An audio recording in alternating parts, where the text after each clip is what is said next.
Olá a todos. Bom, hoje a gente vai dar início ao nosso segundo webinar e hoje eu estou aqui com a Sandra e com o Leandro Renault e a gente vai falar um pouquinho, eles vão conversar sobre o plano de mediação e a confecção dele para a nossa competição.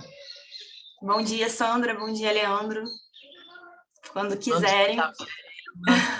Bom dia, Isabela. Bom dia, Leandro. Muito obrigada por ter aceito esse convite aí para estar aqui com a gente discutindo o plano de mediação.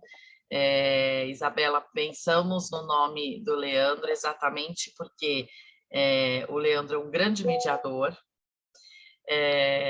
combinado com o fato de ser um grande professor de mediação, combinado com o fato de ser o criador da maior competição brasileira de mediação, né, e ser super experiente em preparar equipes para competições de mediação. Então, assim, acho que não existe um nome melhor para trazer esse universo da mediação ensinada para uma competição do que Leandro Renault. Além de tudo, da competência, é um amigo querido e uma pessoa super fofa, agradável. Fofa não, ele não é fofo. É uma pessoa que fala o que a gente quer ouvir. Eu acho que é isso que a gente precisa aqui nesse momento, trazer realmente o que o pessoal precisa ouvir. Certo, Leandro? Certíssimo, mas pode me chamar de fofo, não ligo, não.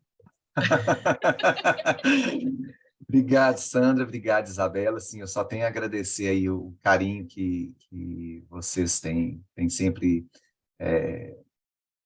direcionado a mim com os convites e me dando a oportunidade de dar as minhas contribuições, porque eu acho que quando a gente, né, é professor, e eu acho que acima de tudo eu sou professor, essa é a minha profissão principal, né? Eu já estive advogado, já estive, estou eventualmente mediador, estou eventualmente árbitro, mas a minha profissão mesmo é professor e sempre que eu posso estar nesse lugar de compartilhar conhecimento, trocar ideias, estimular reflexão, provocar debates, é onde eu me sinto mais confortável, né?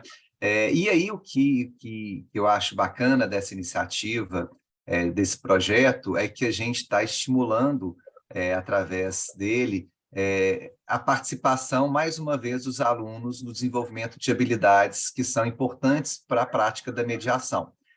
A gente tem, como a Sandra colocou, algumas outras competições já dentro e fora do Brasil, muitas voltadas para arbitragem. Eu acho que as maiores são realmente na área de arbitragem, pegando esse ambiente dos métodos de resolução de conflitos, né? A gente tem aí várias competições na área de arbitragem, ampliou também o número de competições internacionais e nacionais na área de negociação, e a mediação ela tem suas especificidades e a gente precisa de fato, preparar os jovens, estudantes ou não, né, para atuar com qualidade nesse procedimento e atuar em todos os papéis, como mediadores, como advogados, como negociadores, representantes das partes, porque às vezes é alguém que vai ocupar uma posição dentro do jurídico de uma empresa e vai assessorar outros departamentos, outros assessores no processo de mediação.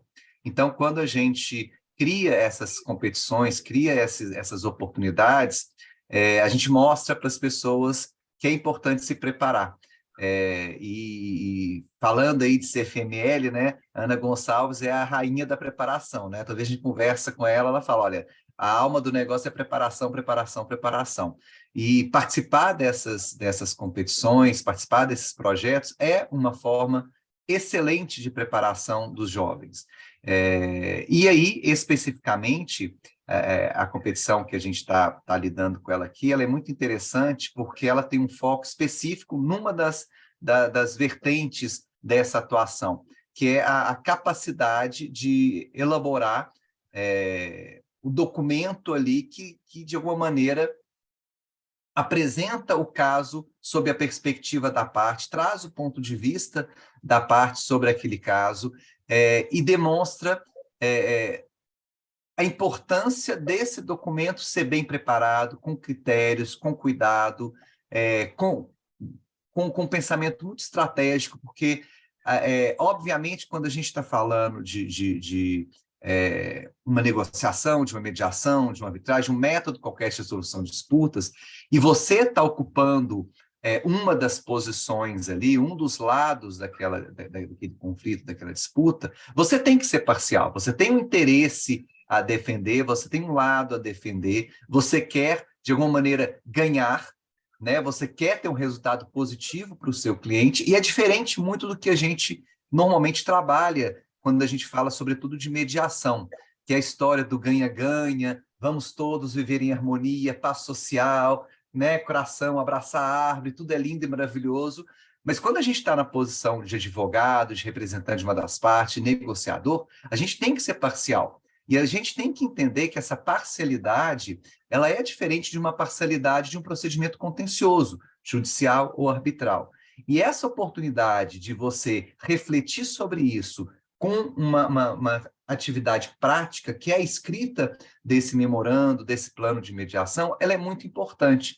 Por quê? Porque você vai começar a trabalhar uma virada de chave na sua maneira de raciocinar, que é completamente diferente do que, por exemplo, 99%, para não dizer 100%, para salvaguardar algum aí que possa ter, né, sei lá, uma luz diferente, 99% dos cursos de direito hoje fazem, né? Porque os cursos de direito, e eu como professor há mais de 20 anos, né, acompanho isso, e sei muito bem a dificuldade que é a gente mudar o mindset, mudar a maneira dos professores, das instituições, dos alunos pensarem, é uma lógica muito de contencioso, né? É uma lógica de que tudo que eu falo, tudo que eu escrevo, toda a minha atuação enquanto profissional do direito tem que ser sempre parcial, mas uma parcialidade agressiva, uma parcialidade de combate, né? É o sangue nos olhos,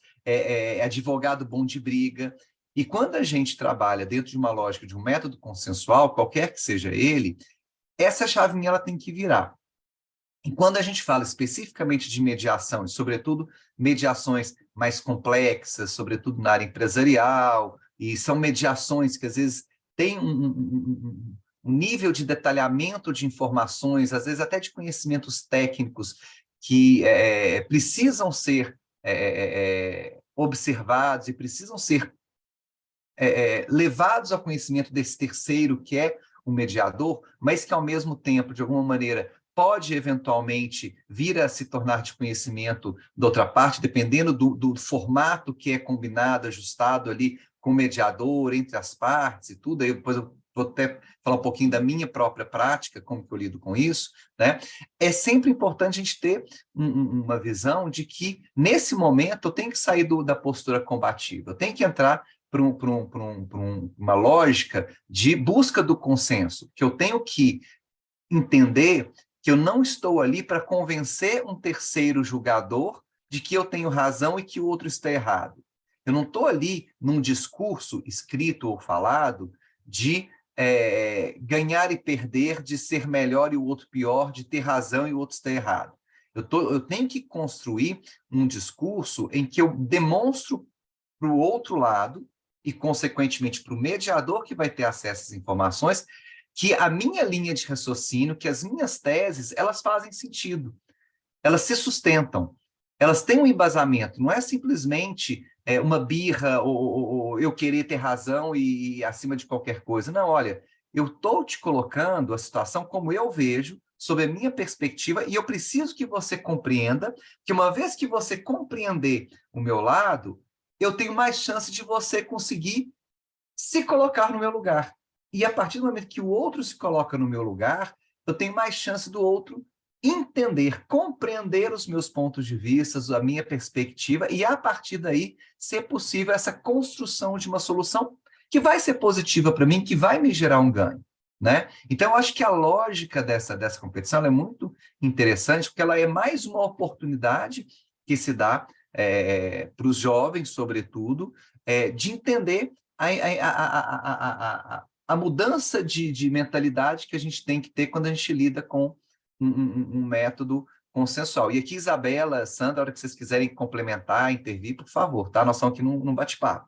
Então, acho que a primeira questão que eu pensei em trazer é isso. A gente tem que entender, sobretudo, quando a gente vai lidar com um método diferente, qual é a lógica desse método? Como que a gente deve se colocar e como que a gente deve se posicionar das mais diferentes formas, escrita, oral, nas sessões, nas reuniões privadas, no plano de mediação, porque essa lógica ela tem que ser diferente do que tradicionalmente a gente é doutrinado nos nossos cursos e que muitas vezes é o que a gente acaba assimilando e vivenciando na prática do direito quando a gente vai fazer estágio, quando a gente vai para os SAJs, DAJs, NAJs, as faculdades, quando a gente vai para os escritórios, para as empresas, é sempre uma lógica de combate, de oposição, de firmar posições e sustentá-las a qualquer custo, né? Eu acho que a lógica aqui ela é diferente. Então, acho que primeiro ponto que eu queria trazer, e aí, por favor, Isabela e Sandra complementem, é isso, né? Dessa dimensão global que a gente precisa ter quando a gente se propõe a participar de um projeto. E esse projeto ele tem essa lógica, a gente tem que entender essa lógica, né? Achei ótimas suas colocações, Leandro, porque, de verdade, às vezes a gente vê nas competições, mesmo na fase oral, os participantes tentando demonstrar que eles sabem o que é mediação, então trazendo aquela fala de mediador, né? E sem entender qual é o papel que ele está ocupando. Então, quando numa competição você é o mediador, você tem uma fala de mediador. Mas quando você é parte ou advogado da parte, né, quando você está ali como negociador em causa própria ou do seu cliente, você é parcial e você está trazendo um discurso parcial. É claro que com uma lógica que não é a litigiosa judicial, né? Porque também a gente acha assim, a parcialidade pertence ao mundo da heterocomposição e na autocomposição não tem parcialidade. Claro que tem, né? As pessoas, elas cada uma ocupam as suas partes, têm as suas próprias posições e têm os seus interesses por trás ali dessa história, mas cada um está olhando, né, a questão pelo seu ponto de vista. E não é papel dela, né, abraçar a árvore, como você gosta da expressão, o papel dela é falar do ponto de vista do umbigo dela, né?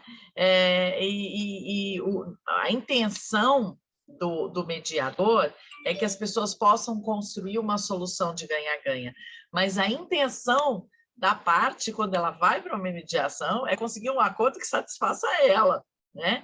E é claro que, de qualquer forma, como ela é uma negociadora, ela entende que, para que ela possa buscar sua satisfação, ela tem que olhar para a necessidade do outro e, de alguma forma, perceber o que dá para contemplar do outro para que o outro me contemple, né? Mas é sempre com uma visão de buscar a oportunidade do seu próprio interesse, né? Então, achei, essa primeira observação ela é fundamental, porque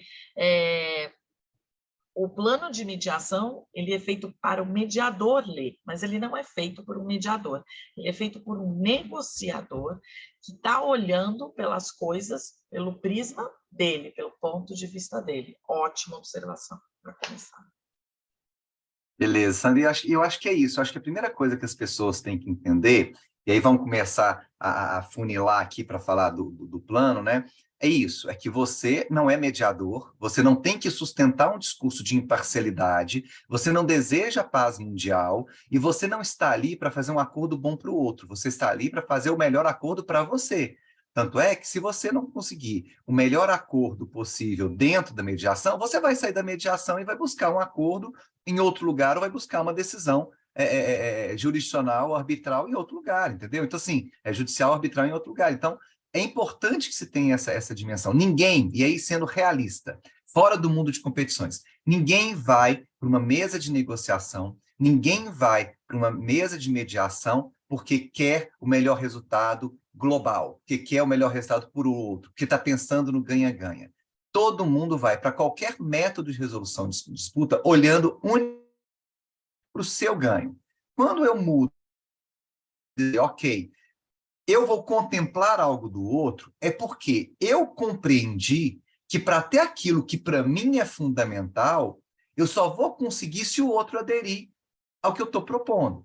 E para que o outro tenha uma adesão ao que eu estou propondo, eu preciso pensar estrategicamente o que eu organizo dessa solução proposta, ou que eu irei propor, que vai, de uma forma, dar ao outro a sensação de que há um equilíbrio, que uma solução justa, uma solução adequada, uma solução ganha-ganha está sendo construída. Mas o meu interesse é parcial. O meu interesse é garantir o meu. Estou nem aí para o outro, não. Ah, mas e se é uma relação continuada? Na hora do conflito, gente, ninguém está pensando nisso, não. Ninguém está pensando no amanhã, não. Eu quero resolver, eu quero receber o que eu tenho para receber, eu quero que você me entregue o serviço que você me entregou, eu quero que você me pague o que você tem. O que quer que seja, é o meu foco, a minha preocupação. A minha dor naquele momento não é a sua, a minha dor é a minha, e é ela que eu estou querendo resolver. Né? Então, isso é fundamental, e aí, só fechando aqui, que eu acho que é importante, porque quando a gente fala de competição, aí eu vou falar Leandro, né? Eu acho que cada avaliador tem um olhar diferente, mas eu, Leandro, eu olho muito o lado realista do que eu estou lendo, do que eu estou vendo numa fase oral, numa fase escrita de uma competição. Se eu acho que aquilo ali está muito, pode crer, está muito fora da realidade, eu não considero, eu vou pontuar para baixo. Então, assim, não é que eu estou esperando numa postura de um advogado, de um negociador, algo agressivo. Não, eu quero algo realista. E algo realista é, sim, estou aqui porque eu entendo que a solução consensual é o melhor caminho. Hoje, o meu BATNA aparentemente está aqui dentro, ou seja, a minha melhor alternativa está aqui dentro, mas, a partir do momento que não for atendido, eu vou embora e acabou.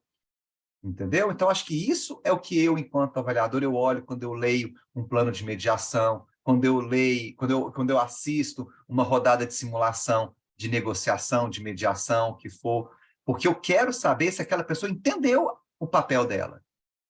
Advogado, é o que a Sandra falou, advogado não é mediador. Advogado não tem que ter discurso nem postura de mediador. Tem que entender das técnicas de mediação, tem que entender da lógica da mediação, para usar isso a seu favor. Né? Acho que é isso. E lembrando exatamente isso, né? Daí, quando a gente fala advogado, o advogado que trouxe um caso para mediação, que colocou uma cláusula de mediação no contrato do cliente, é um advogado de qualquer forma diferente, né? Não é um advogado que está ali para brigar com o outro, para ser deselegante, para agredir, mesmo na escrita, o lado do outro, mas para buscar uma solução eficiente. Né? Então, é nesse sentido que a Tânia Almeida tem uma frase linda, que ela fala assim, quando a gente entende que o outro tem o que a gente quer, a gente começa a tratar ele melhor. Né? Então, é exatamente isso. Né? O outro tem uma coisa que eu preciso, ele tem a solução que eu preciso. Então, o que eu posso? Né? O que é aquilo que eu posso conviver que ele tenha, né, que não me causa nenhum prejuízo e que eu posso fazer para ele, para que aquilo que efetivamente eu preciso, ele me dê. Né? Então, é estratégia, né? Essa é uma advocacia estratégica. Exatamente. E quando você vê, às vezes, na prática real, advogados muito combativos, muito provavelmente é porque, ele não entendeu a lógica da mediação, ele foi porque está na modinha, porque alguém falou e o cliente falou que ele queria e ele foi contra a vontade dele, isso acontece. Você tem, às vezes, advogado, você vê que o advogado está remando contra, né? E aí você, como mediador, você tem todo um trabalho para fazer isso. Se você é o advogado do outro lado, você também tem que, de uma maneira, trazê-lo para dentro da lógica da mediação, né? Ou então é porque ele não está enxergando que a melhor alternativa dele está na mesa. Né? E aí cabe ao outro lado, percebendo que talvez o outro lado está muito empoderado, está se achando muito o dono do pedaço, mostrar para ele, olha, ok, mas se eu não colaborar com você, a sua vida lá fora pode virar um inferno. Ainda que você ache que você tem ótimas chances numa arbitragem, num processo contencioso, você sabe que eu tenho argumentos e elementos para poder atrasar o recebimento do que você tem para receber, para te atrapalhar. Eu não estou dizendo que é isso que você vai colocar como Mas, assim, eu tenho que ter consciência de que, muitas vezes, um dos lados pode não estar na lógica da mediação. Então, o meu trabalho ele é redobrado, porque eu tenho que não só fazer o trabalho de mostrar que, para mim, é interessante, e eu, às vezes, com o meu cliente, eu tenho que fazer esse trabalho de convencimento, mas, às vezes, eu tenho que fazer um trabalho de mostrar para o outro lado, olha, vem para a mediação porque faz sentido. Você tem a ganhar aqui como eu tenho a ganhar. Não porque eu estou preocupado com o lado dele, mas porque se ele não entrar no jogo, ninguém dança, entendeu? Se ele não pegar o ritmo, não vai dar certo. Então, isso é uma outra coisa que eu acho importante a gente ter em mente quando a gente é parte, quando a gente é advogado, quando a gente é negociador, na hora de escrever e na hora de falar, numa sessão de mediação, numa reunião de negociação. Eu tenho que estar preocupado também em ter adesão do outro lado. E quando eu tenho um discurso agressivo, eu estou afastando o outro lado, não estou trazendo ele para dentro do jogo. Então, a minha perspectiva é, eu quero o melhor resultado para mim, e eu tenho que ter a noção dessa minha parcialidade, mas eu também tenho que ter a consciência de que eu preciso que o outro participe efetivamente do processo. Então, o meu discurso ele tem que ser um discurso atraente para o outro lado. Não porque eu estou preocupado com o outro lado, não porque eu quero que ele tenha algum ganho, mas porque eu sei que se ele não aderir ao processo, nós vamos gastar tempo, dinheiro aqui e não vai sair do lugar. Né? Se cada um ficar olhando só para o seu umbigo, não vai sair do lugar. Né? Então, acho que esse é um primeiro ponto, que ele é fundamental quando a gente fala desses processos, quando a gente fala da preparação dos jovens, aí, dos estudantes para participar dessas competições, que é ter essa visão, ter essa consciência, para que, em cima dessa consciência, em cima dessa visão, aí eles possam começar, então, a ler o caso com outro olhar, ler as regras com outro olhar, começar a desenhar o esboço do que eles vão escrever com isso em mente, porque se a gente vem a competição com a mentalidade ou de mediador ou de advogado de contencioso, isso vai aparecer na sua escrita. A gente vai perceber que há algo esquisito ali que não bate com a lógica de alguém que está ali para defender o interesse de um dos lados. Então, essa tomada de consciência de qual que é o meu lugar e tentar fazer isso da forma mais realista possível é o primeiro passo. Aí pronto, aí agora eu vou ler o caso, agora eu vou ler as regras, com essa mentalidade aí já adequada.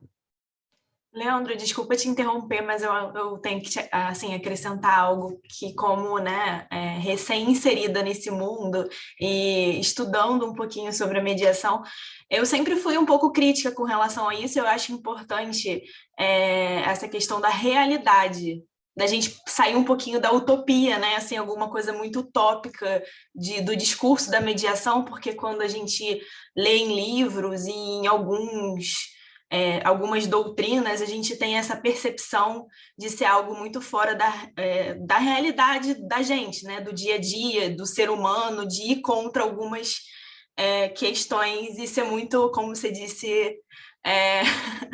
Então, assim, eu acho que é importante, principalmente para os estudantes, quando estão lendo e não têm essa prática ainda de ultrapassar essa questão de ser um discurso lindo e tudo mais, e tentar entender a realidade como funcionaria. Então, gostei muito desse seu apontamento, porque é algo que eu tenho criticado um pouquinho quando eu estou lendo, mas também já adianto que existem alguns que falam muito sobre o papel do advogado na mediação, que é exatamente isso. Então, muito bom ouvir e acho importante reforçar isso. É isso mesmo, Isabela. Assim, eu acho que a gente conseguiu, né, Sandra, no ambiente da mediação, ao longo dos últimos anos, mudar um pouquinho esse discurso e mudar a maneira como as pessoas enxergam a mediação. Porque essa mediação idealizada, perfeita, do mundo cor-de-rosa, né, isso não existe. Quando você vai para a vida real, geralmente... E aí isso é muito interessante, né? Porque eu acho que muito do nosso discurso lá atrás, anos atrás, era porque a gente mesmo não tinha muita experiência com mediação. Aqui no Brasil, pouquíssimas pessoas, alguns anos atrás, tinham experiência real com mediação. Então, mesmo quem estava ali ensinando, doutrinando, é aquela brincadeira, né? A gente estava mais dando curso de mediação com mediação em curso, né? Então, assim, a grande maioria dos que estavam ali à frente dessa iniciativa de promover a mediação muitos tinham pouquíssima experiência real com mediação, né? Então, o discurso era muito teórico, era muito idealizado. Hoje, eu acho que essa realidade mudou bastante, porque as principais figuras que atuam nessa frente de promoção da mediação já desenvolveram uma prática mais sólida. E hoje a gente consegue falar assim, olha, gente, isso aqui é só no livro, porque na vida real não é assim. E aí a gente consegue hoje passar um discurso mais realista também. Eu acho que isso mudou nos últimos anos. A nossa vivência como profissionais de referência para o mercado, hoje ela está mais embasada nas nossas vivências, nas nossas experiências, do que nas teorias de livro. E aí a gente consegue passar isso muito melhor para os alunos. E quando vamos para as competições hoje, e aí eu pego, por exemplo, quando a gente lançou lá a primeira edição da competição de mediação da Camarbe, e a gente tinha tudo muito no início, todo mundo muito teórico, a gente assustou. Você lembra, né, Sandra? Pânico que deu na gente, porque parecia assim, não tinha advogado ali, era um bando de mediador negociando um mundo ideal, né? E aí a gente vê hoje, nas últimas edições, né, e nas outras competições, como que isso já mudou, né? Como que os estudantes eles vêm com um olhar mais impositivo, sustentando melhor os seus argumentos, sem ter medo de discordar do outro, sem ter medo de defender as suas teses, mas, claro, numa lógica consensual, numa lógica autocompositiva, mas já dentro de uma outra perspectiva. Então, hoje, eu acho que isso é uma coisa que mudou muito, Isabela, porque nós também saímos do mundo ideal, porque a gente foi para o mundo real e percebeu que, olha, a banda na vida real ela toca diferente. E eu te digo mais, hoje, até hoje, a minha prática ela tem me ensinado muitas coisas, e muitas coisas que são diferentes do que eu, às vezes, ensino ainda para os meus alunos. Então, até hoje, eu sei que, às vezes, eu tenho que ensinar para os meus alunos algumas coisas, porque é importante que eles entendam a teoria, entendam que aquilo ali é da essência, mas na hora que eu paro e termino de falar a frase, peraí, mas eu não faço isso na minha prática mais, porque isso não funciona.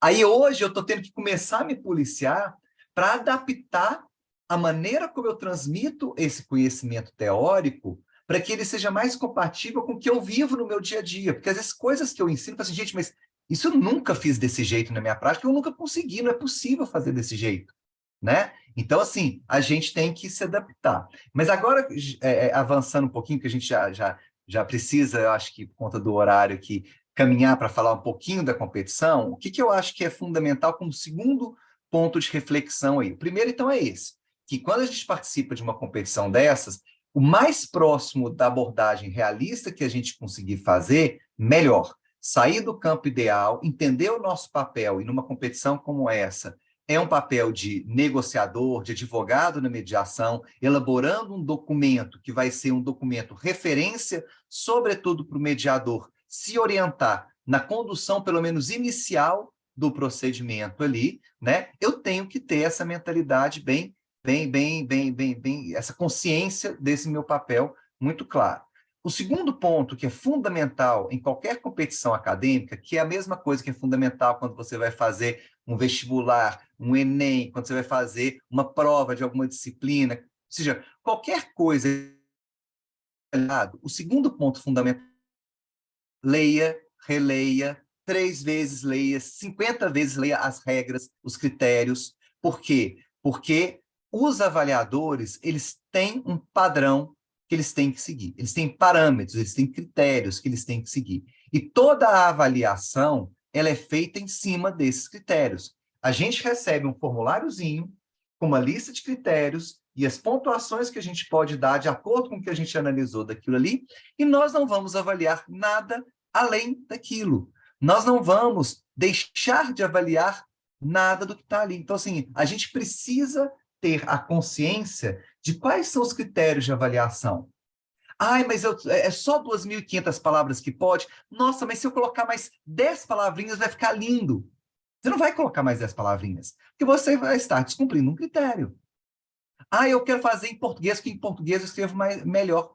Você não vai escrever em português, você vai escrever em inglês, ou você vai fazer o seu texto em português, jogar no Google Tradutor, pedir alguém para traduzir para você, para revisar. Não importa, se o critério é 2.500 palavras em inglês, você não tem que inventar moda.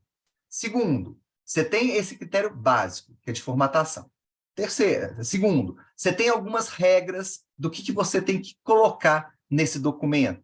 É 60% de um texto que poderia ser compartilhado com outra parte, 40% de um conteúdo que será considerado confidencial. Você vai organizar o seu trabalho dessa forma. E se for preciso colocar na calculadora quantas palavras eu preciso ter em 60%, quantas palavras eu preciso ter em 40%, coloque. Porque pode ser que tenha um avaliador maluco que resolva fazer esse cálculo e falar, olha, você não colocou 60% de conteúdo compartilhável, você colocou 50% e por isso eu vou te tirar X pontos. Então, assim, se você tem critérios, tem regras claras, você vai tentar, ao máximo, ficar dentro daquelas regras que são muito claras, né? Em relação aos pontos de avaliação, você também vai analisar o que é que eles vão avaliar de mim. Qual é o conteúdo que esse documento tem que ter? O que eu preciso contemplar nisso aí? Qual a ordem que eu vou colocar isso? Como que eu organizo isso? Claro que o ideal é você trazer o seu elemento de criatividade, a sua originalidade, né? Trazer a sua cara para o documento, isso é fundamental, né? Mas antes de ter a sua cara, o documento tem que respeitar os critérios, tem que respeitar as regras.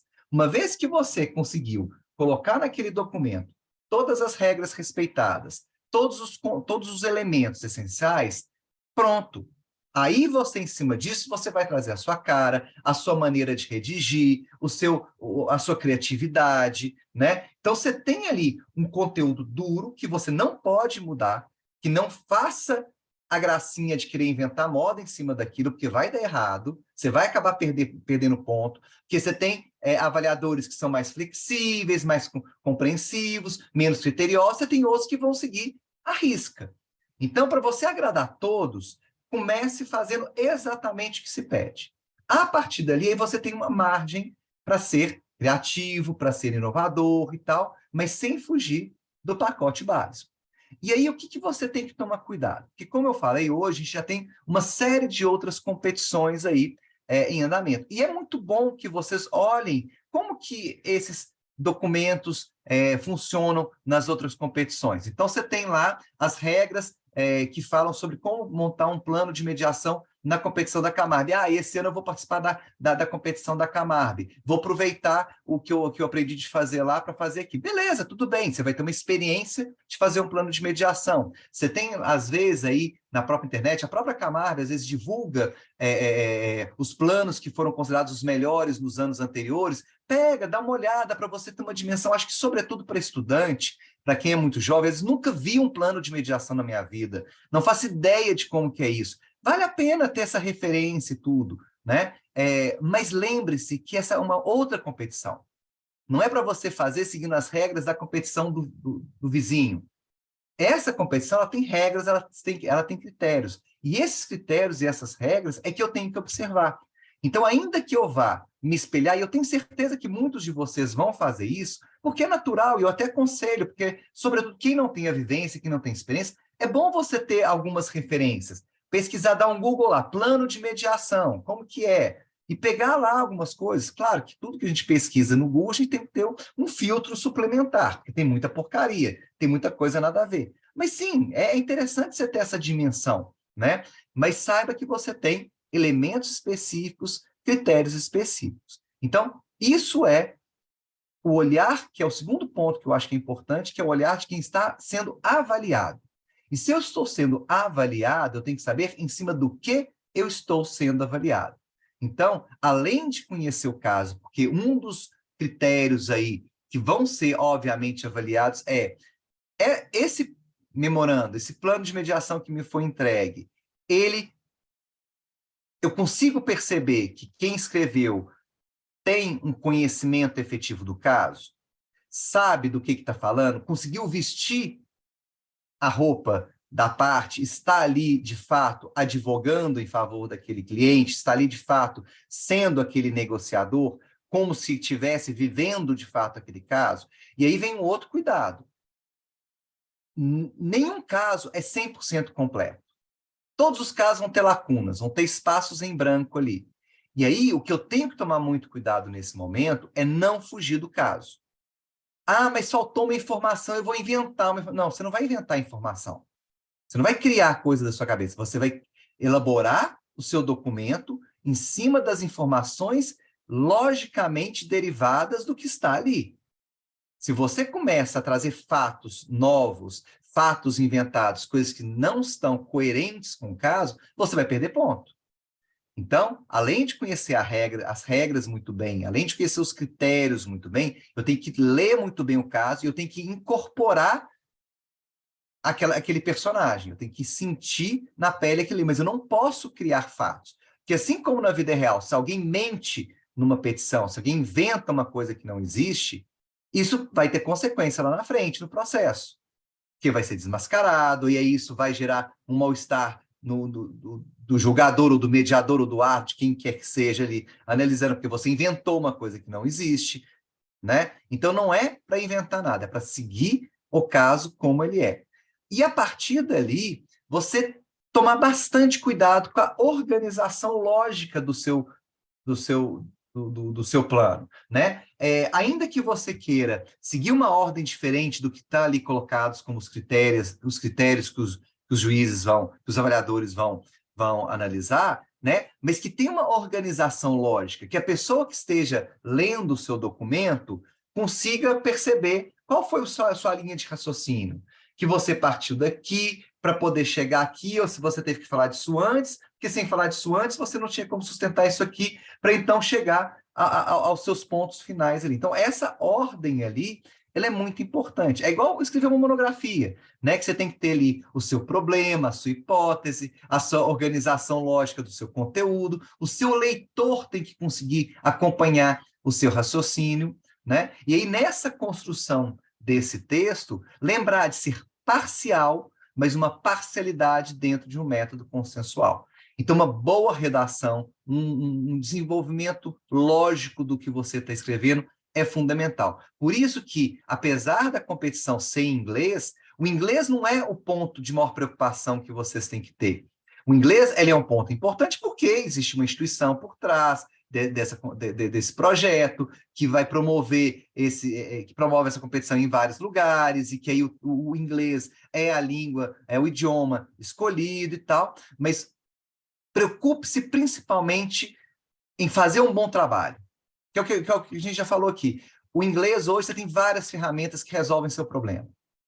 Tem Google Tradutor, você tem várias ferramentas aí pagas ou gratuitas que fazem tradução. Com certeza você tem algum colega, algum vizinho, algum professor que domina um pouquinho melhor o inglês, que pode fazer uma revisão para você, para ver se tem alguma palavra que pode melhorar, uma construção ali que não ficou muito boa num tradutor mecânico desses aí. Mas hoje, gente, tem muita ferramenta para ajudar vocês. O mais importante é, conheçam as regras, conheçam o caso, organizem a estrutura desse documento, passando por todos os pontos, não deixando de abordar nenhum dos critérios.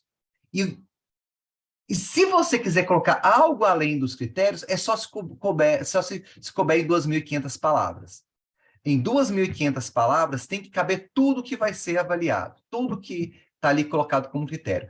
Ah, eu consegui colocar todos os critérios, eu estou satisfeito com a maneira como eu redigi e deu 2.200 palavras. Beleza, você ainda tem 300 palavras para poder trazer algum elemento adicional que você, por exemplo, entende que na prática real vai fazer uma diferença, desenvolver melhor algum ponto que você acabou sendo mais sucinto, com medo de estourar o número de palavras. Mas primeira coisa é, escreva o seu plano de acordo com o que está sendo exigido.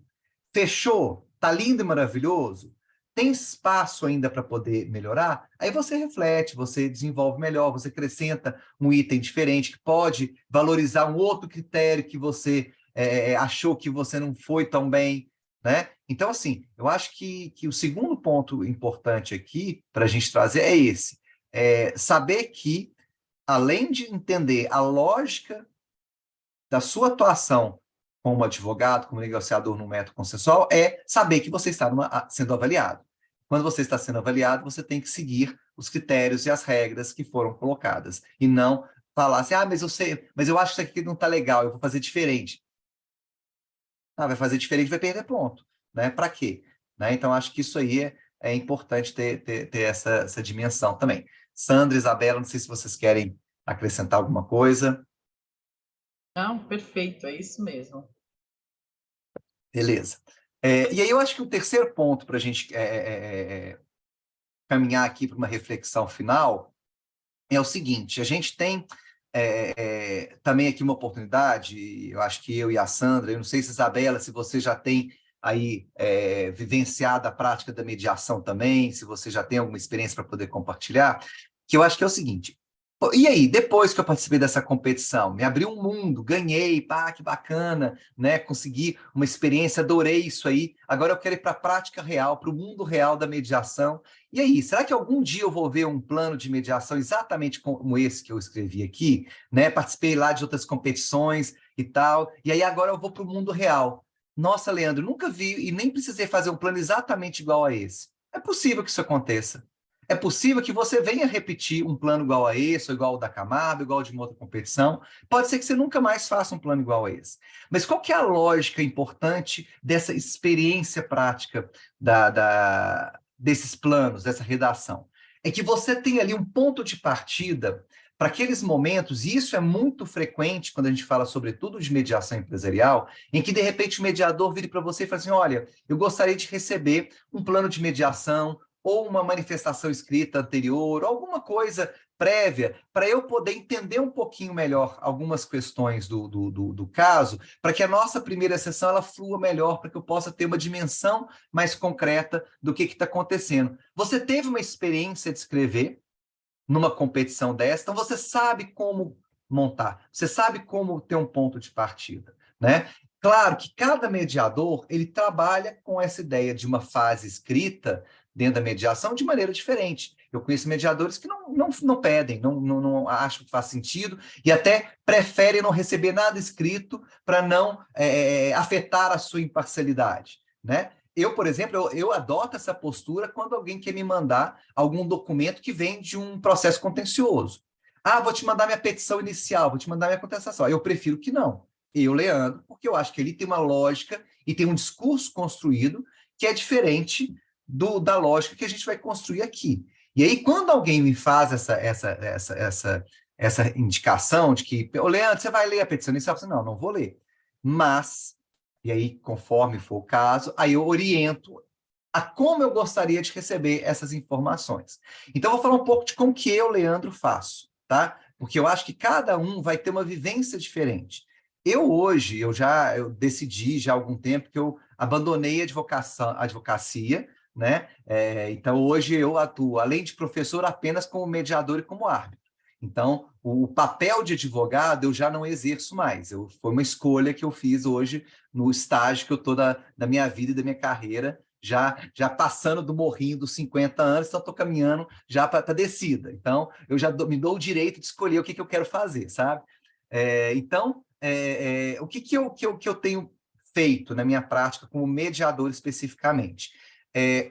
Casos de família mais simples, que não tem, né, muito além do pacote básico família, eu não vejo necessidade de pedir nada escrito antes. Né? Até porque a minha prática hoje de família ela é quase que 100% só na faculdade. Eu trabalho lá na PUC Minas, no Serviço de Assistência Judiciária, a gente tem o atendimento de mediação lá para a comunidade carente. Então, lá, 99% dos casos são família, e aí realmente não é um perfil que a gente vai ficar pedindo plano de mediação, nada parecido com isso, né? A minha prática privada, em compensação, ela hoje é 99% empresarial.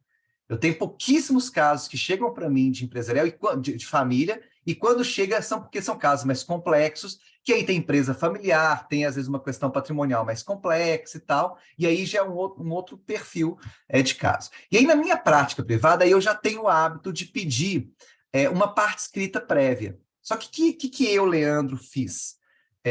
Eu não peço plano de mediação. Né? E aí aqui nós estamos no momento vida real, pós-competição, participei da competição, agora vou para o mundo real. Como que cada um trabalha? Eu tenho colegas que eu sei que pedem plano de mediação, tipo petiçãozinha bonitinha, igual da competição. Tem gente até que porque aprendeu sobre plano de mediação participando das competições, né? E aí está trabalhando com mediador e usa o modelo de plano de mediação das competições como referência para pedir o plano de mediação das partes.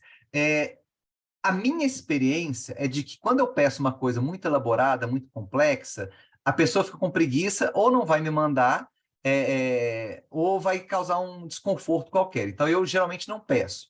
O que eu criei? Eu, Leandro, eu peguei todos esses elementos que, de fato, estão aí nesses critérios aqui da competição, dessa competição e das outras competições, e montei um formulário.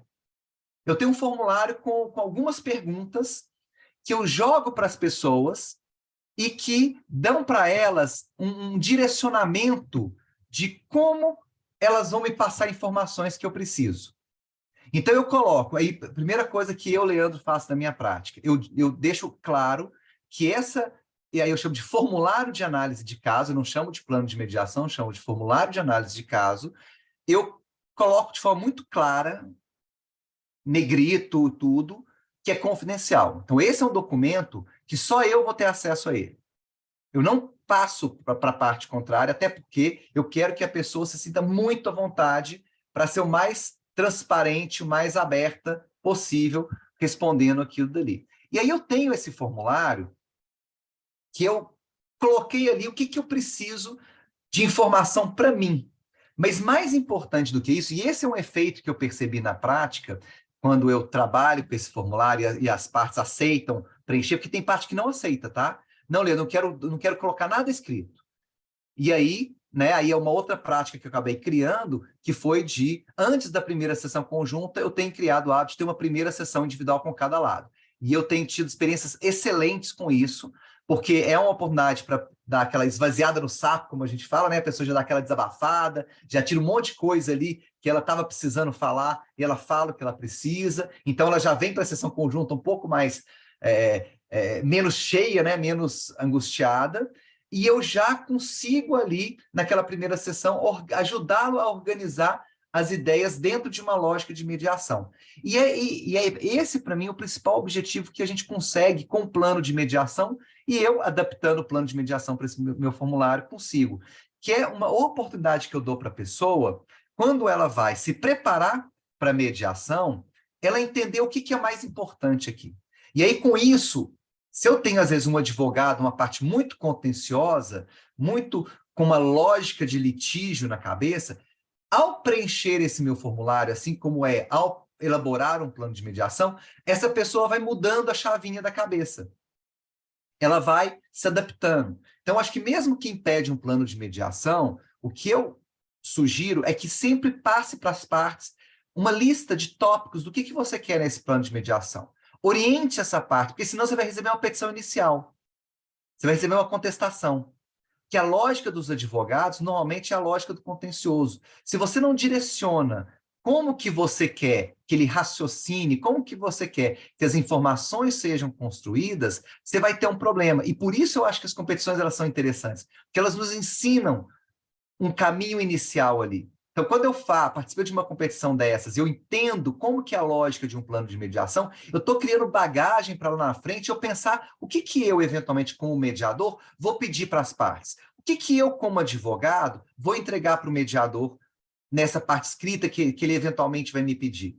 E aí eu mudei a lógica do plano para essa lógica de formulário, porque aí eu coloco perguntas muito claras, muito objetivas, para ajudar essas pessoas não só a me fornecerem informações importantes, mas para ela ir refletindo sobre algumas coisas que a gente vai acabar trabalhando naquela mediação. Então, eu pergunto, por exemplo, qual que é o seu principal objetivo nessa mediação? Qual que é o resultado prático, objetivo, que você quer obter ao final dessas negociações? Me conta, resumidamente, o caso, destacando os pontos que você considera que são essenciais serem discutidos nessa mediação. Se é um caso complexo, multipartes, eu peço para me identificar, quem que são cada uma das partes? Qual que é a relação de cada uma com a outra? Onde você percebe que existe atrito e onde você percebe que existem proximidades? Então, se você tem, às vezes, grupos empresariais muito complexos, é uma oportunidade de você entender um pouco a dinâmica daquelas empresas. Se você tem um conflito multipartes, você pode, de repente, identificar, não, são 10 partes, mas o problema está centrado na parte A e na parte B. Se você focar a sua atenção, Leandro, e resolver o problema do A com o B, todo mundo vai seguir o que for feito, porque os outros estão sendo contaminados pela briga de A com B. Então, eu consigo mapear um pouco isso quando eu pergunto isso. Pergunto, tem pontos de convergência? Você consegue perceber onde que essas pessoas elas coincidem no pensamento, nos interesses, tudo? Quais são os pontos controversos? Aí eu já estou dando um direcionamento para já refletir sobre qual é a agenda que a gente vai construir. Quais são os pontos de divergência, pontos controversos que você está percebendo que existem ali? Tem obstáculos maiores ou menores que você entende que a gente vai enfrentar nessa mediação? Tem alguma questão essencial que você não está disposto a negociar, que você entende que, olha, se tiver que negociar isso, eu estou fora? Tem algum ponto que você, conhecendo o outro lado, você entende que o outro lado não vai estar disposto a negociar? Quais são as questões confidenciais? E aí a gente vai trabalhar, obviamente, a questão de debate, né? Ou seja, qual seria o pior cenário, o melhor cenário? Quais são os riscos e chances de você ter uma solução melhor ou pior dentro, fora da mediação? Então, eu vou direcionando isso. Eu até cheguei a perguntar, você tem alguma opção hoje que você colocaria na mesa? Você já desenvolveu alguma proposta que você, se colocando no lugar do outro lado, você entende que teria boas chances de serem aceitas? Já houve troca de propostas de acordo entre as partes? Porque às vezes as partes negociaram lá atrás, já rolou uma proposta para cá e para lá, né? Por que essa proposta não foi aceita, se eventualmente tiver? Então, eu tento, através de perguntas, porque o que eu percebi é que quando a pessoa tem que simplesmente responder perguntas, sem preocupar com uma formatação de uma petição, com um texto muito elaborado, ela consegue dar mais objetividade, atende o objetivo do plano de mediação, porque eu passo por todos os pontos essenciais ali que um plano de mediação supostamente passaria, mas eu faço de uma forma, eu torno mais acessível, mais fácil para a parte construir. E eu tenho tido boas experiências, porque ainda que as coisas mudem, e elas mudam, tá, gente? O que a pessoa coloca lá no plano de mediação antes de começar a mediação, não necessariamente é o que ela vai estar sustentando na segunda, terceira sessão. Porque quando você entra para a dinâmica da mediação, é tudo muito muito dinâmico, é muito flexível o procedimento. Então, às vezes, uma coisa que eu pensei lá atrás, agora eu tenho uma informação que eu não tinha, eu já estou revendo o meu posicionamento, aquilo que eu achei que era o mais importante para mim, agora eu já percebi que a partir do que eu ouvi do outro lado não é tão relevante, em compensação, surgiu um sinal de alerta em outro lugar que eu não imaginava, mas esse é um ponto de partida importante. E, para mim, o principal objetivo do plano de mediação é colocar as partes dentro da lógica da mediação. Elas perceberem quais são os elementos fundamentais que elas têm que focar, tirá-las da lógica do contencioso e, obviamente, quando o caso é muito complexo, me fornecer um mínimo de informação para eu poder entender a dinâmica dali. Né? Então, às vezes eu tenho casos que as pessoas falam, nossa, esse caso é complicadíssimo. Beleza, me manda por escrito. Quando vai para a primeira sessão e as pessoas começam a falar, eu já estou entendendo tudo. Eu já entendi a lógica toda, né? Então, assim, são alguns cuidados que aí, trazendo um pouco essa vivência de competição para a prática real e falando um pouco do que eu desenvolvi na minha prática, é isso. Entender mais do que a importância de ter um plano de mediação bonitinho, desenhadinho, como a gente faz nas competições. Na vida real é você entender qual a finalidade dele. A finalidade dele, para mim, são duas. Me trazer informações de casos complexos, se for o caso, e, segundo, ajudar as pessoas a saírem da lógica do contencioso e entrarem na lógica da mediação. E uma vez que eu consigo isso, a mediação flui melhor. Né? E, paralelo a isso, obviamente, se a pessoa não quer mandar nada escrito, planejem de marcar uma sessão privada antes da primeira sessão conjunta, que você faz esse trabalho do plano de mediação ali, no olho, na conversa, que eu acho que esse é um momento muito importante. Né? Mas acho que é isso, gente. Sandra, Isabela. Eu corroboro tudo aí que você falou. Acho que planos de mediação, né, na vida real, assim como a gente vê aqui, eles fazem parte do mundo institucional, né? A gente vê mais nas mediações institucionais, porque as pessoas enviam esses documentos antes mesmo do mediador estar escolhido, né? Então são as situações em que a gente, na vida real, vê esse documento sendo produzido. Mas outra coisa que eu ia te falar, Leandro, eu sempre faço reuniões privadas antes. Para mim, a pré-mediação, ela precisa Eu preciso entender o que a pessoa quer contar para mim, que ela não contaria na frente do outro, né? Eu quero que ela fale do outro na minha frente, pelas costas dele, para saber o que ela fala dele quando ele não está perto, e ver a diferença, inclusive, sabe? Porque na sessão seguinte, quando você vê os dois juntos, um diante do outro, essa mudança de postura, essa mudança no tom de voz e tudo mais, também nos traz informações muito, muito interessantes, né? Sobre o equilíbrio de poder e tudo mais. Acho que essas perguntas que você faz, esse formulário que você faz, achei muito interessante, porque, na verdade, é uma lição de casa, né? Exatamente para que a pessoa já faça essa reflexão sobre coisas que você vai perguntar na hora da mediação e que ela vai ter que pensar, né? E que se ela não for muito treinada em mediação, ela não sabe que ela tem que pensar em trazer pontos de uma agenda. Ela não sabe que você vai pedir isso para ela. Daí ela vai ficar, né? Ela pode não saber o que é BATNA, né? Então, quando você faz a pergunta para ela, ela vai refletir sobre isso, e na hora que você trouxer isso na conversa, ela já fez essa reflexão. Achei bem interessante essa ideia. Mas acho que, assim,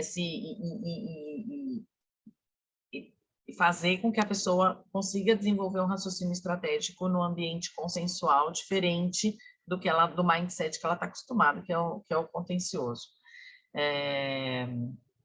Acho que esse exercício de escrever um plano de mediação, de ler um caso, mapear esse conflito, entender essa lógica, entrar no papel desse personagem, como você disse no começo, né, e estruturar o raciocínio de um advogado no ambiente consensual é um grande ganho aqui para os competidores, né? Eles vão ser capazes de sair na frente, de já conhecer esse ambiente aí para as negociações que se fizerem presentes na vida deles, que vão ser cada vez mais presentes na vida de um advogado, de fato, né? É isso mesmo. E, assim, uma das coisas que eu vejo, assim, de positivo nessa abordagem que eu fiz é porque, assim, por mais que a gente tenha já um tempo aí que a mediação já não é mais tão desconhecida, ela ainda é muito desconhecida. E tem muita gente que acha que conhece e não conhece, e principalmente advogados. E aí é uma forma sutil de você dá um toque para os advogados de como que você prepara o seu cliente para vir para a mediação. Porque mesmo que eu já tive casos de advogados, a gente não vai preencher isso não, a gente quer conversar com você ao vivo, a gente não quer documentar nada, né? Mas quando eu mando o formulário, obviamente que ele vai ler. E ao ler aquilo ali, ele sabe que são perguntas relevantes que ele tem que refletir sobre elas, né? Então, assim, acaba sendo uma ferramenta que eu ofereço para o advogado, para ele preparar melhor o seu cliente, se preparar melhor para a mediação. Que é o que você falou, são pontos que ele vai ter que refletir sobre eles para a mediação caminhar bem. E se ele vier com a lógica do contencioso, com a lógica posicional, de que o meu caso está ganho, eu vim aqui nessa mediação só para pegar informação, só para ver qual que a mediação não vai fazer sentido. Então, é uma maneira também de eu municiá-los de um mini treinamento, de uma forma de se preparar melhor para vir para a mediação, entendeu? Mais sutil. Porque eu só pedi um plano de mediação e a gente nunca sabe como que eles vão fazer, porque eles vão achar que eles sabem fazer, vão fazer uma petição padrão, né? Então, acho que esse direcionamento é importante, que muitos advogados não têm coragem de assumir que, olha, eu não sei fazer, ainda mais para o seu cliente. Então, ele vai fazer a postura dele de advogado, a postura dele combativa, né? E muitas vezes estimulado pelo próprio cliente, que o cliente gosta de advogado combativo, de advogado bom de briga, né? Então, assim, acho que é uma maneira de suavizar um pouco essa oportunidade de preparação ali. Isabela, você tem alguma coisa para juntar aí na nossa conversa? Eu acho que eu tenho uma pergunta trazendo um pouquinho mais para a competição em si, e eu acho que pode ser a dúvida de alguém, assim, né? E até para saber qual a opinião de vocês. Com relação ao plano de mediação aberto ou confidencial, vocês, como experientes nisso, o que vocês acham como vantagem ou desvantagem, se vocês puderem falar brevemente sobre isso? eu acho que é interessante para a gente estar ouvindo, e pode ser a dúvida de muitos, como eu falei, né? Começar, Sandra? Pode ir. Mas, assim, eu estava olhando aqui agora, né? Eu estou com as regras abertas aqui, Isabela, né? A menção feita nas regras é de que você não pode passar 2.500 palavras, né? Uhum. Então, assim, né, fazendo uma interpretação do texto, né? Você pode ter 2.490 palavras, mas você não pode ter 2.510, porque você não pode ultrapassar, né? E tente ficar o mais próximo dos 2.500, né? Use o que você puder, né?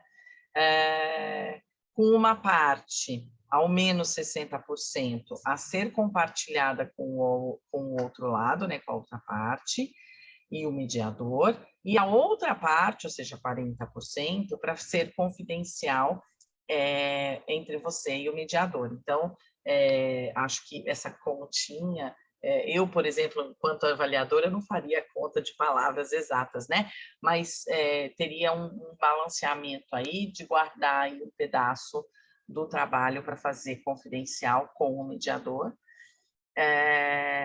E uma parte mais geral, né? Eu acho que essa parte mais geral, ela não traz novidades para outra parte, né? Ela traz, ela conta a história, em geral, do caso, com um olhar, né? Sobre o meu prisma, sobre o meu ponto de vista. E esses 40% confidenciais, eles focam mais em temas que são desafios para mim, em problemas que podem ser sigilosos e que não estão ainda na mídia, não são de acesso da outra parte, mas que fazem diferença na tomada de decisão e talvez seja interessante o mediador conhecê-lo. Eu concordo. O que eu acrescentaria nisso aí, que eu acho que tem que ser uma análise estratégica quando você vai fazer isso aí, né?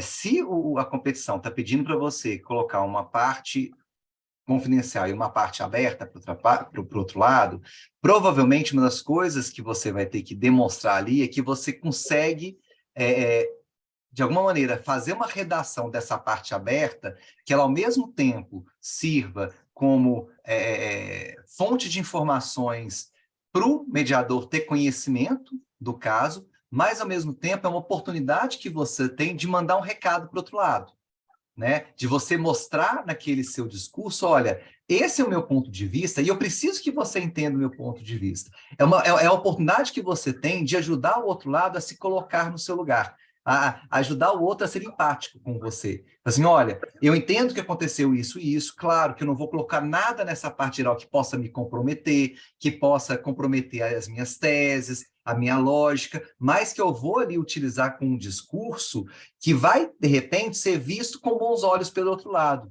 Por outro lado, às vezes está imaginando que você está numa posição X, que você está partindo de premissas Y ou o que for, e você mostra para ele assim, olha, não, eu entendo o seu lado, você demonstra ali haver uma empatia com o outro lado também, né? Porque você quer conquistar o outro lado para vir para a mesa jogando junto com você e não contra você. Então, acho que a redação do lado aberto é quando você está pensando não só em fornecer informações para o mediador, mas já que a competição coloca isso, que é um lado que a outra parte teria acesso, use isso estrategicamente, né? É o momento de você gerar essa adesão do outro lado, não só a mediação, mas as suas teses. E aí o lado confidencial, que é onde você então vai fazer, olha, mediador, na verdade, assim, a real é a seguinte, eu estou morrendo de medo disso, eu estou preocupado com aquilo, eu não confio no outro lado por causa disso, aquilo que eu não vou falar na cara do outro, mas que eu vou mostrar para o mediador que são as minhas preocupações, os meus medos, os meus receios, as minhas cartas na manga, né? Olha, eu vou te contar isso, mediador, mas isso não pode chegar aos ouvidos do outro por causa disso, disso, disso. Então, são dois discursos diferentes. Um que é informativo para o mediador e de empatia sendo trabalhada com o outro lado, né?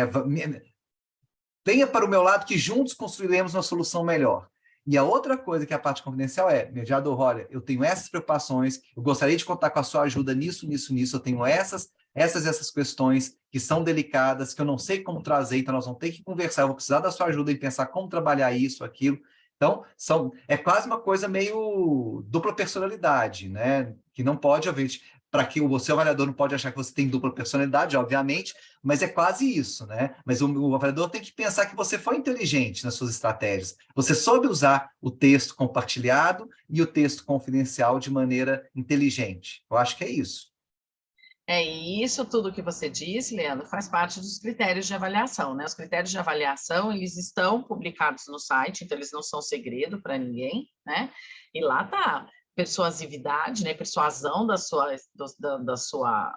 seu discurso na parte aberta, convite a negociar, né? Então, assim, esse convite para a outra parte sentar na mesa com você, e ao mesmo tempo, lá no final, no critério 8º, tem lá, né, essa ruptura, essa diferença entre a parte aberta e a parte fechada, né? Então, esse olhar para se você soube escolher o que colocar e de que forma colocar na parte aberta e na parte fechada. Acho que é isso, Leandro, assim, eu sei lá como te agradecer, porque realmente você, como sempre, supera expectativas, né? E trouxe o que eu disse que você ia trazer no começo, a real, né? Leandro, ele diz o que ele tem que dizer, ele passa o recado, mas de uma forma super agradável e possível, né? Veja como tudo que o Leandro disse é absolutamente viável. Ele deu o caminho das pedras, né? Você deu o caminho das pedras, Leandro, né, de como pensar, e isso é o que um grande professor faz, né? Por isso que Obrigado. Minas é sempre perigoso, né? Os mineiros, eles são sempre perigosos. Mas obrigado, Sandra, obrigado, Isabela, aí pela oportunidade, e vocês sabem que podem contar comigo se precisar. Estou sempre à disposição. Obrigada. Isabela, tem algum Bom, recado? sim, sim. Bom, primeiro eu gostaria de agradecer, foi um privilégio e essa troca foi incrível, vocês conseguiram realmente passar tudo. E é isso, o vídeo vai ficar disponível no site do ICFML e muito obrigada mais uma vez, tá bom? E é isso, eu vou dar aqui por encerrado e a gente vai colocar disponível esse webinar no site e todos vão poder ter acesso para poder assistir e desfrutar dessa exposição incrível de vocês, tá bom? Lembrando, né, Isabela, que a inscrição, ela exige um depósito do documento, né, um upload do documento Isso, no no Forms, isso. Forms que está lá no site. Mas a gente tem um e-mail para dúvidas, né? Então, se depois desse vídeo ficou alguma coisa palpitante que você precisa perguntar para a gente, ou mesmo para o Leandro, a gente encaminha a pergunta para ele, não tem problema. A gente tem lá no site à disposição um e-mail específico para responder dúvidas sobre a competição, não é isso, Isabela? Isso mesmo. Na bio do Instagram ou no próprio Instagram do ICFML, a gente tem lá o link com todas as informações, o caso, todas as regras da competição, as datas dos próximos webinars, e lá está tudo disponível e se caso tenham alguma dúvida também, fiquem à vontade para mandar as perguntas. Isso, é polobrasil@icfml.org, o e-mail, tá bom? Obrigada, Sandra. Tchau, tchau. Muito obrigada. Tchau, gente. Obrigado.